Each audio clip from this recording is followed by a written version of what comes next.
Ne prenez jamais la business class, vous allez le regretter. L'autre jour, j'ai une personne qui s'assoit à côté de moi, qui me reconnaît. Bon, j'ai 80 000 abonnés sur LinkedIn, donc voilà, ça arrive qu'on me reconnaisse, même si honnêtement, voilà, je suis pas un gros influenceur. Et voilà, bon, on commence à parler un peu business parce que bon, je suis connu sur LinkedIn pour aider les gens à trouver des clients grâce à leur contenu. Et là, elle me dit, voilà, j'ai 47 000 abonnés sur LinkedIn, mais j'arrive pas à trouver de clients. Et puis bon, long story short, 3 mois plus tard, elle me rappelle et elle me dit, ouais, putain, c'est un truc de fou. Là, j'ai trouvé 3 clients en un mois. Genre, ça m'était jamais arrivé avant. Et entre les deux, je lui avais juste posé une question que je vais t'expliquer là. Du coup, voilà, elle m'explique qu'elle écrit des posts avec l'IA, elle utilise ChatGPT, Claude, bref. Elle a même des publications qui ont 100, 200, 300 likes. Mais voilà, toujours 0 client. Et du coup, c'est là où je lui pose la question. Je lui dis, mais tu parles à qui exactement sur LinkedIn? Et du coup, elle me dit, mais je comprends pas. Je dis, bah ouais, c'est qui ton audience en fait? Tu parles à qui? Elle me dit, bah je sais pas, je parle d'IA quoi, intelligence artificielle, non?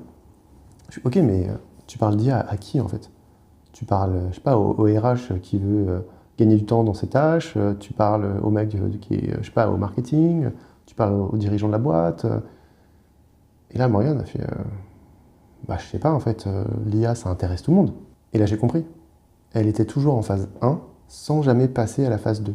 Bon, à ce moment-là, l'hôtesse de l'air arrive et puis nous sert une coupe de champagne. Bon, c'est le truc avec la business class, c'est que c'est désagréable.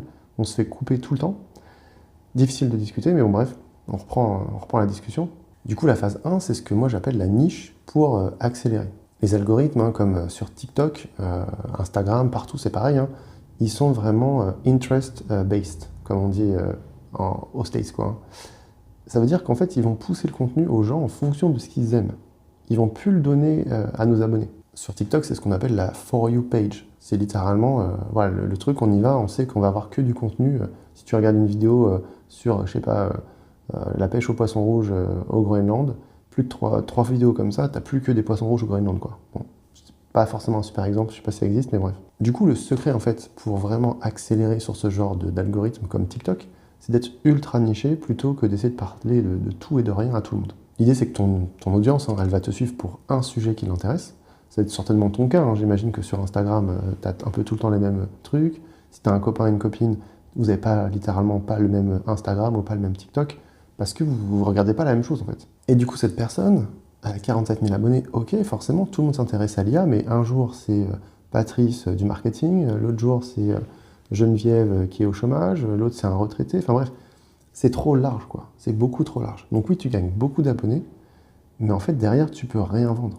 Alors, c'est quoi le signal concret pour savoir que tu es bloqué en phase 1, cette phase d'accélération, de gagner des abonnés quand tu es ultra niché, qui est intéressante pour passer de 0 à 1000, 2000, 10 000, 20 000, 30 000 abonnés.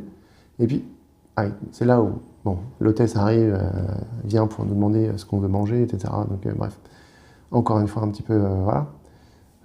Bon, bref. Et du coup, voilà, c'est quoi en fait le signe pour savoir si tu es en phase 1? En fait, le signe pour savoir si tu es en phase 1, c'est si tu as beaucoup de likes, tu as beaucoup de commentaires éventuellement, mais tu n'as pas du tout de DM en fait, tu n'as personne qui t'envoie des DM, personne te contacte en fait, te demande tes services, ce que tu fais, etc. Donc c'est du pur engagement sur tes contenus, mais il n'y a rien derrière en fait. C'est ce que j'appelle l'influenceur pauvre. C'est celui qui a des millions d'abonnés, mais en fait il vend rien. Alors tu as des gens, ils vont avoir 1000, 2000, 3000 abonnés, et ils vont gagner 10, 15, 20 000 euros par mois avec une toute petite audience. Alors si tu n'es jamais été en phase 1, les gens te like, tu commentes, bref, mais que tu n'as pas de clients, là il faut que tu passes en phase 2. Donc comment tu fais pour parler en phase 2? Donc là tu arrêtes de communiquer sur une thématique, d'accord? Ton compte avant c'était une thématique, tu parles d'IA ou autre chose, et tu commences à dire ok, à qui j'ai envie de parler? Tu commences à parler à une personne. Donc tu parles à ton client idéal. Donc ses objections, ses aspirations, ses problèmes, ses frustrations, ses peurs, tu fais la liste. Et à ce moment-là en fait, l'IA, par exemple, ça devient un sujet parmi d'autres. Ce qui compte, c'est que chaque contenu que tu vas publier va résonner avec la personne que tu cherches à attirer. Donc il y a moins de viralité. Par contre, les gens se sentent beaucoup plus mieux compris et ils vont regarder tes autres contenus de toute façon. Donc au début, tu as beaucoup moins de likes, beaucoup moins de commentaires, beaucoup moins de vues, mais tu vas commencer à avoir des discussions plus intéressantes, tu vas commencer à avoir des messages en DM directement. Et la personne que j'ai croisée en business, là, elle me dit, 3 mois plus tard, elle me dit ah oui, en fait, dès que j'ai changé, j'ai arrêté de parler d'IA en général, j'ai commencé à m'intéresser aux directrices marketing qui veulent automatiser toute la partie un peu admin du marketing qui n'est pas intéressante. Tout ce qui va être reporting, etc. Et là, l'IA est super pertinente pour ça. Elle me dit, là, j'ai perdu 30% d'engagement. Là, en 2 mois, 30% d'engagement. Par contre, elle m'a dit, j'ai eu 3 clientes, là, sur les 3 dernières semaines. Ça commence à prendre. Résultat, 12 000 € de chiffre d'affaires, puisqu'elle est plutôt sur un positionnement high ticket. Bon, par contre, ce que j'aurais dû lui dire, c'est qu'avant, il faut préparer cette phase. Il faut préparer le passage en phase 2.